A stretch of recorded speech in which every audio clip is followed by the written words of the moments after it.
buenas noches. Hoy vamos a terminar de discutir nuestro tema de la semana. En esta ocasión, la estrategia de seguridad que implementará el gobierno de Andrés Manuel López Obrador.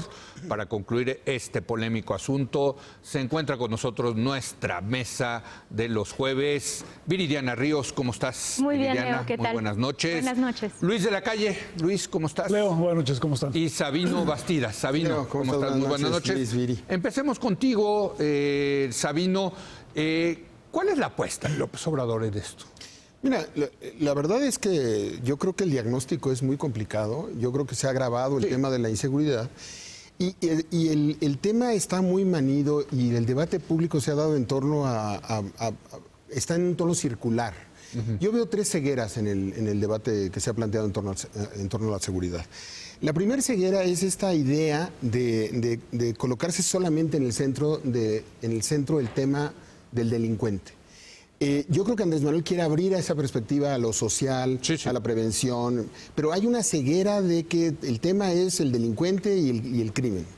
La segunda ceguera es esta idea de que todo es la policía. Yo te diría que el 80% del debate de esta ocasión, del plan, ha sido la policía. Sí. Pero no estamos discutiendo toda la cadena de solución del conflicto que pasa por los jueces, que pasa por las cárceles, que pasa en el centro de la discusión, solamente al Ejecutivo Federal, sin un planteamiento hacia los municipios, hacia los estados, hacia otros niveles de gobierno, sin reconocer el gran fracaso. Yo creo que la presentación del plan de seguridad de Andrés Manuel López Obrador, él habiendo planteado una renovación total del tema, es un gran fracaso de un debate de 18 años para los mexicanos. Sí. Es impresionante cómo estamos discutiendo igual que hace 6, que hace 12 y que hace 18 años. Bueno, aquí vamos a cumplir en febrero 9 años y ha sido uno de los temas recurrentes, ¿no? Luis, tú que has estado aquí con nosotros, viene y va y seguimos peor, ¿no? Seguimos sin avanzar, en algunos casos retrocediendo. Exacto. Efectivamente. Así es. Luis. Pues yo estoy de acuerdo con Sabino de que hay otros temas. Pero no es tanto que el debate no los haya tomado en cuenta, sino que la propuesta del gobierno entrante es fundamentalmente sobre la policía. Sí. Aunque tiene otros aspectos, pero como que se minimizan. Yo creo que sería muy importante, por ejemplo, dedicarle mucho más recursos y atención a las cárceles. O sea, la mejor manera, una de las mejores maneras que está probada, porque ha sucedido en varios lugares, incluso de México. Está en el plan, Luis. Sí, pero no el énfasis. No, está ahí, a lo mejor no. Bueno, sí está en las cárceles, pero con una cosa muy general de rehabilitación. Bueno, en fin, pero es una cosa también en la comunicación de los propios proponentes. Sí. Creo que deberían enfatizar más las cárceles. Sí. No digo que no estén, pero el énfasis. ¿Pero qué estás pensando en las cárceles? En reformar las cárceles. O sea, porque las cárceles son un centro de criminalidad. Son centros de operaciones de la criminalidad. El Estado no gobierna las cárceles. El Estado no gobierna las cárceles. Si tú no controlas las cárceles. O sea, es tan importante, ponerlo de esta manera, es tan importante tener policías que funcionen, una Guardia Nacional que funcione con ciertas disciplinas, sin disciplinas y no militarizada desde mi punto de vista. Eso es tan importante como las cárceles. Y a las cárceles no se les da ni en el debate público, pero tampoco creo en la propuesta del gobierno, el suficiente énfasis de su importancia. Y hay que decir que la mayoría de las cárceles son controladas por los gobiernos estatales. Bueno, está el otro aspecto que se hace. Las mejores cárceles, las más, y no tampoco son un ejemplo, pero las mejorcitas son las federales. No sé si se puede atribuir el mejor a una cárcel en México. Menos peor. Mejor en el sentido de para lo que debería servir una cárcel. Yo creo que es toda la cadena, porque efectivamente no es un tema de énfasis o en cárcel. Es policía, fiscales, jueces y cárcel. Pero el tema de la investigación y el tema del Ministerio Público y sobre todo el tema de los jueces que no lo hemos discutido lo suficiente. Lo que pasa es que en el corto plazo vas a tener más éxito en avanzar en el crimen si logras controlar primero las cárceles. O sea, porque son centros de... Porque estás circunscrito a un ámbito, ¿no? O sea, empezar en el final de la cadena. No, hay que hacer todo. Hay que hacer todo. Pero darle énfasis y lo mismo a los ministerios públicos. Y la otra cosa que es súper importante, la coexistencia de los cuerpos de policía de los 3 niveles de gobierno. Y bueno, eso está... Porque somos, querramos o no, una federación. Y el centralismo que puede ayudarte en ciertas cosas, al final del día creo que es una receta equivocada. O sea, necesitamos construir las instituciones también de abajo para arriba. A ver, Viridiana. El plan es muy claro en hablar sobre prisiones Y la literatura académica es muy clara en saber y en decir que las prisiones no son la forma, y esta cuestión punitiva no es la forma de resolver el crimen. Entonces creo que sí, me gustaría como llevar el debate hacia un punto muy pragmático. Pero yo no dije eso. O sea, las cárceles en México son centros de criminalidad. Dijiste no estoy que se diciendo que debía debe haber empezar más por ahí. cárceles. Hay que mejorar las cárceles. Si no mejoras las cárceles, no vas a disminuir los índices delictivos. Bueno, en eso Chihuahua, es. el principal éxito que se tuvo en la disminución del crimen fue la mejora de la administración de las cárceles. No más grandes, no A más ver, criminales. en las Viridiana. cárceles. Eso no se sustenta en la realidad empírica. Si bien es cierto que se mejoraron las cárceles, No hay que hacer también nada es con las cierto cárceles. que No hay no, problema. hay que hacerlo, pero no es el punto de inicio. El punto de inicio debe ser la impartición de justicia. El punto de inicio debe ser también que se creen mecanismos no punitivos para reducir el crimen. Eso es algo que se conoce ya en la literatura más contemporánea. Esta cuestión de mano dura no ha funcionado ni en Honduras, ni en Nicaragua, ni en Estados Unidos, ni en ningún lado del mundo. Quiero, sin embargo, ser muy pragmática, porque me parece que algo de lo que dice Luis tiene un fundamento O sea, real. un detallito de Luis es positivo. Yo no he dicho ni estoy a favor ni la mano dura. El que está proponiendo la mano dura es el gobierno entrante. Pero sí creo que hay que reformar las cárceles y todo, y como dice bien Sabino, toda la cadena de impartición de justicia. A ver, Viridiana. Yo creo que hay que pensar en zanahorias y creo en vez de en palos, y creo que hay que ser muy pragmáticos. ¿Qué tipo de zanahoria?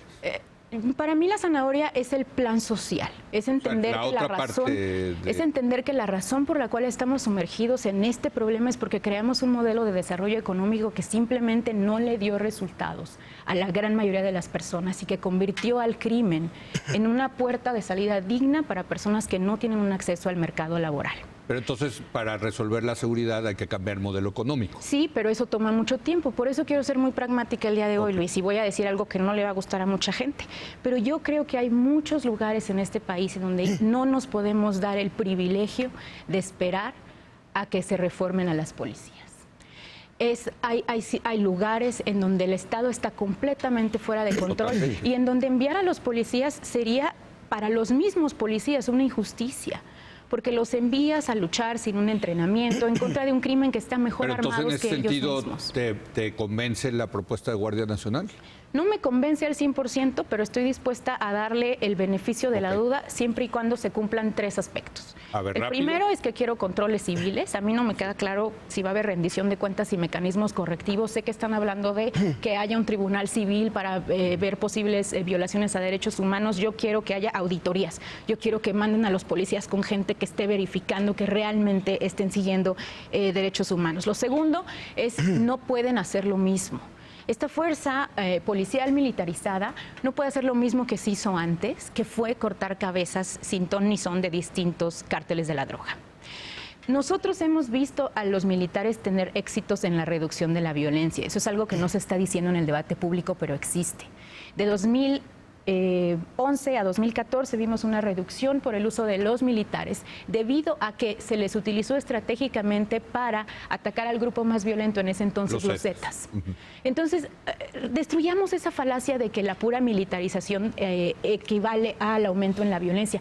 Lo que equivale al aumento en la violencia es la militarización sin estrategia, sin controles civiles y, mi punto más importante, el tercero, sin que se descuide la procuración de justicia. Es que otra vez estamos cayendo en esta ceguera de la policía y me llama mucho la atención cómo nos fuimos a discutir la policía y el presidente mismo el presidente electo ha hecho mucho énfasis en la idea de policía. En 6 años, 37.650 policías federales tenemos en la policía. Prácticamente no incrementamos el número de policías. Debimos haber incrementado 5 o 6.000 policías al año, no lo hicimos. El presidente llega en una crisis de seguridad, es un presidente de izquierda, trae una agenda de ampliación de la política social y todo eso, pero eso no le alcanza. La política de prevención, qué bueno que la agrega, pero no alcanza. Entonces necesita una policía civil, militar, de cualquier tipo, de 150.000 efectivos. Dice que 50.000 van a llegar producto del esquema de los becarios, de que va a tener ahí 50.000 personas capacitadas nuevas, y 50.000 vienen de la Policía Naval y de la Policía Militar, y son 150. A mí los números de la estrategia no me dan.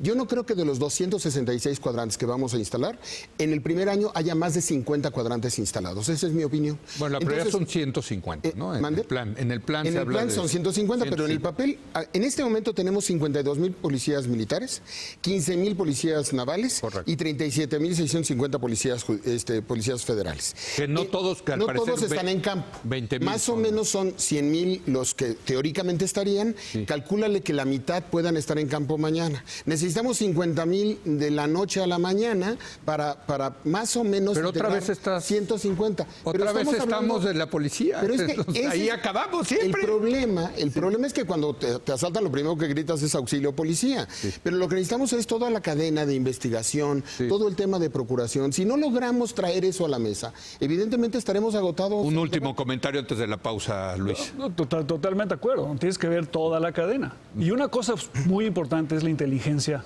policial. Sí. Yo creo que se cometió un gravísimo error de mandar el CISEN a la Secretaría de Gobernación, de la Secretaría de Gobernación a la Secretaría de Seguridad Pública, y ahora van a desfondar la Secretaría de Seguridad Pública al mandar todo a la Secretaría de Defensa. Entonces, tener órganos de inteligencia solamente que respondan a la Secretaría de Defensa Nacional me parece también un error muy grave, porque al final del día la inteligencia es más importante que muchas veces la acción diaria de la policía para realmente prevenir y poder perseguir el crimen. Bueno, vamos a hacer una breve pausa y regresamos a este debate interesante que estamos teniendo en torno a la estrategia anunciada por López Obrador para resolver el tema de la inseguridad en México. Regresamos.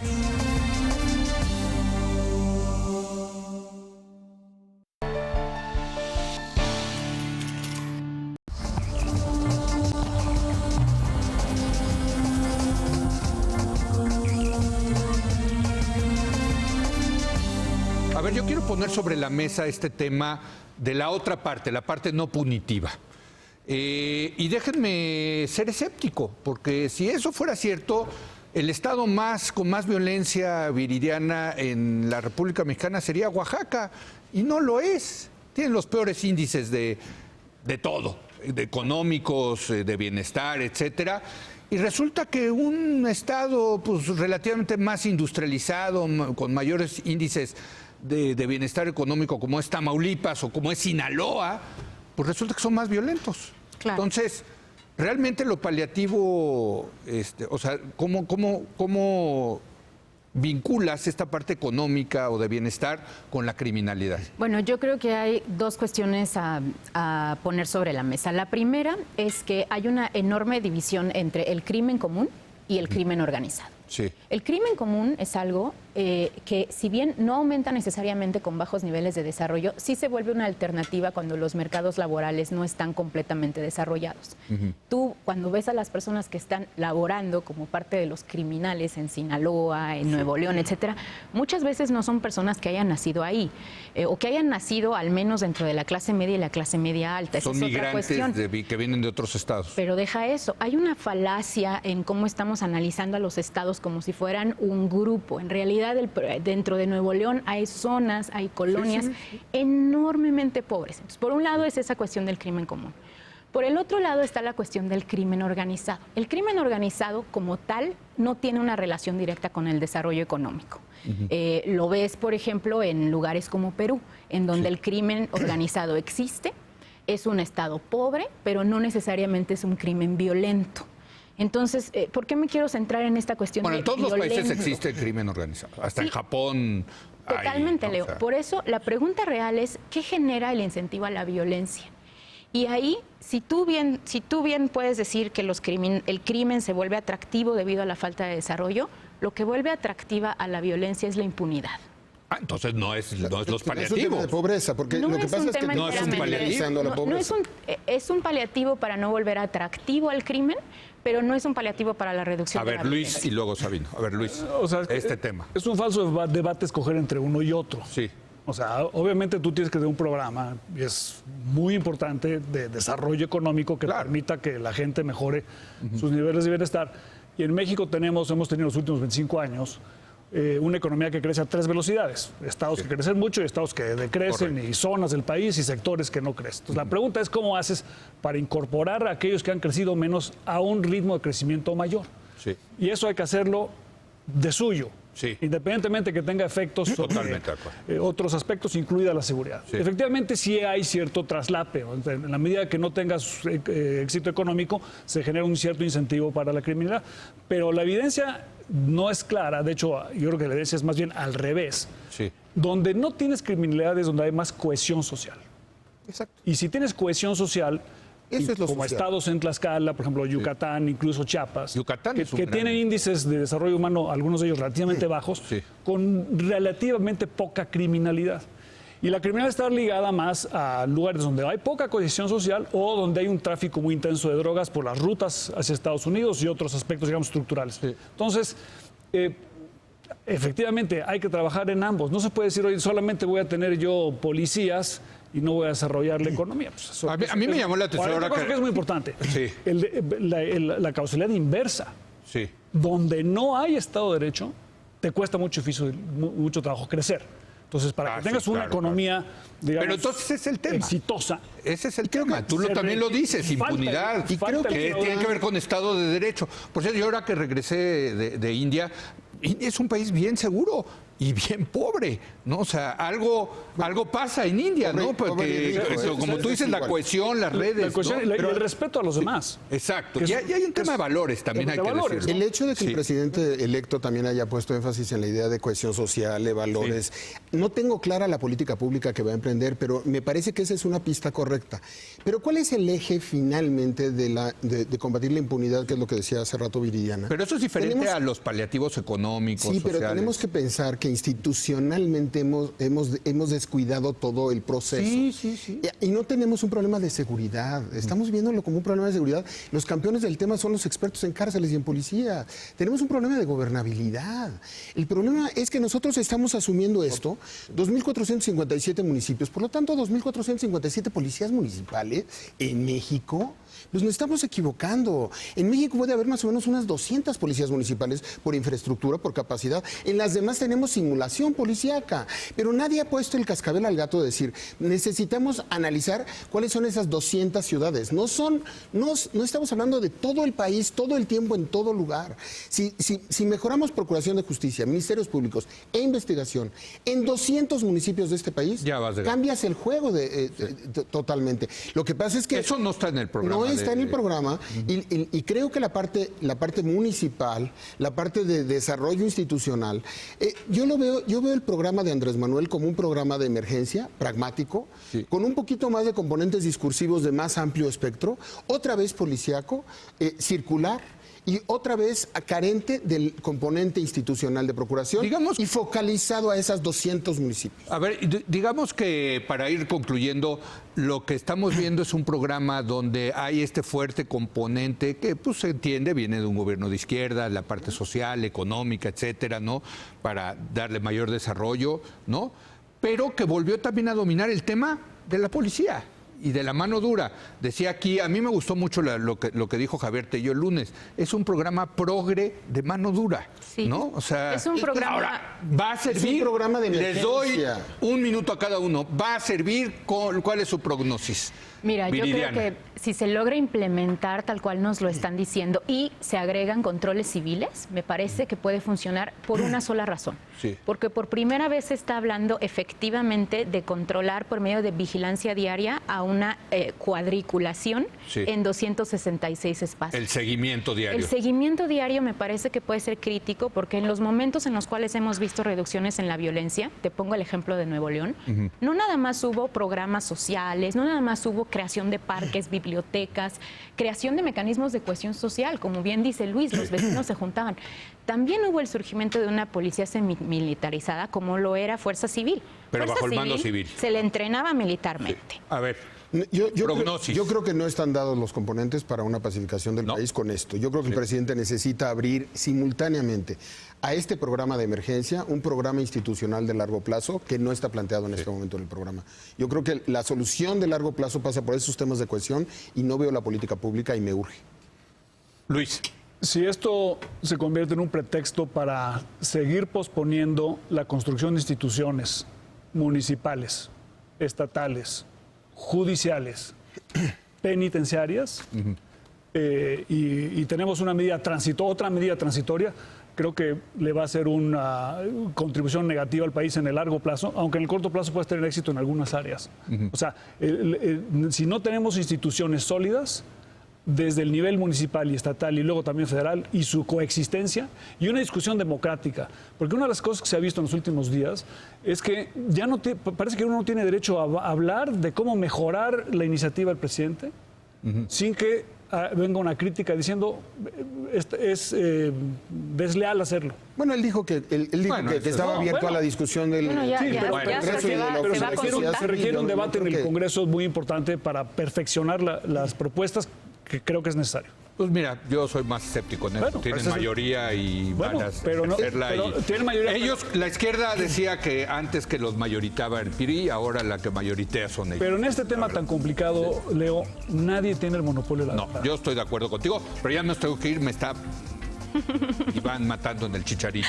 Gracias, Luis, gracias, Viridiana. Gracias Sabino. Gracias. Regresamos ahora con Sara Sefcovic. Vamos a hablar del papel de la primera dama y en esta ocasión en particular de qué papel va a ejercer Beatriz Gutiérrez Müller, la esposa de Andrés Manuel López Obrador. Regresamos en un momento más.